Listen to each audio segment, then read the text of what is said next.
Mendoan, menyatu dalam doa dan renungan dari Katedral Kristus Raja Purwokerto, Jumat 17 Juni 2022, bersama saya Frater Yohanes Heri Gunawan Wibisono. Saudari-saudari yang terkasih, mari bersama-sama kita renungkan bacaan Injil hari ini dari Injil Matius bab 6 ayat 19 sampai dengan 23. Mari kita siapkan hati kita untuk berdoa. Dalam nama Bapa dan Putra dan Roh Kudus, amin. Semoga Tuhan beserta kita sekarang dan selama-lamanya. Inilah Injil suci menurut Matius. Dimuliakanlah Tuhan. Dalam khotbah di bukit berkatalah Yesus, "Janganlah kalian mengumpulkan harta di bumi, gengat dan karat akan merusakkannya, dan pencuri akan membongkar serta mencurinya. Tetapi kumpulkanlah bagimu harta di surga. Di surga, ngengat dan karat tidak merusakkannya, dan pencuri tidak membongkar serta mencurinya. Karena di mana hartamu berada, di situ pula hatimu berada. Mata adalah pelita tubuh. Jika matamu baik, teranglah seluruh tubuhmu. Jika matamu jahat, gelaplah seluruh tubuhmu. Jadi, jika terang yang ada padamu gelap, betapa gelapnya kegelapan itu." Demikianlah sabda Tuhan. Terpujilah Kristus. Saudari-saudara yang terkasih, bacaan Injil hari ini mengajak kita untuk merenungkan bagaimana sesungguhnya kita diajak untuk selalu memiliki kedewasaan iman yang dilibatkan dalam proses menentukan pilihan.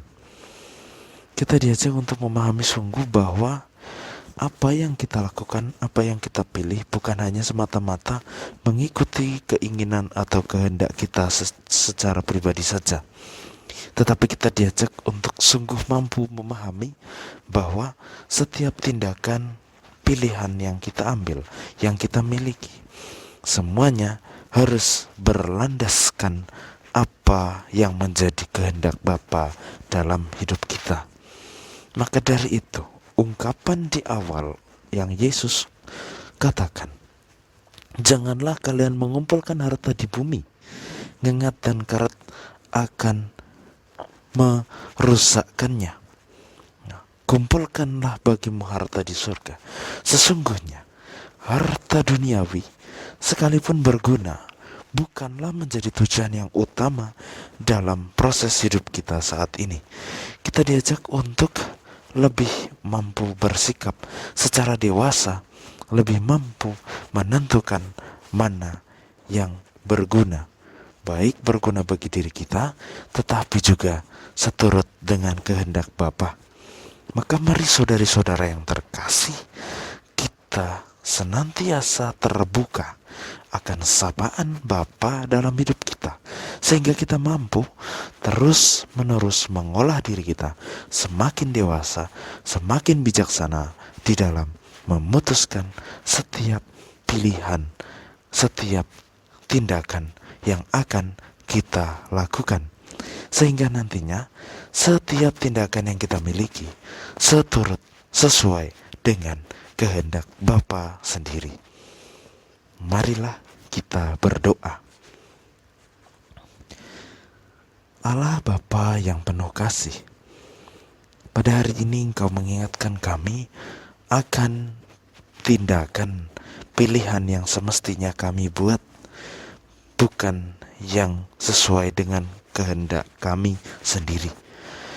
Kami mohon bantulah dan bimbinglah kami senantiasa agar di dalam menentukan atau membuat setiap pilihan, setiap keputusan, kami dapat bersikap secara bijaksana dan tidak gegabah, dan kami mampu memutuskan segala sesuatunya dengan matang seturut dengan kehendak-Mu, sehingga apa yang kami lakukan bukan karena diri kami sendiri, melainkan juga karena Engkau yang telah membimbing dan menyertai kami. Ini semua kami mohon kepadamu Bapa, dengan pengantaran Kristus Tuhan dan Juru Selamat kami. Amin. Semoga Tuhan memberkati kita, melindungi kita terhadap dosa dan menghantar kita ke hidup yang kekal, Bapa dan Putra dan Roh Kudus. Amin. Selamat beraktivitas, Tuhan memberkati, dan salam mendoan.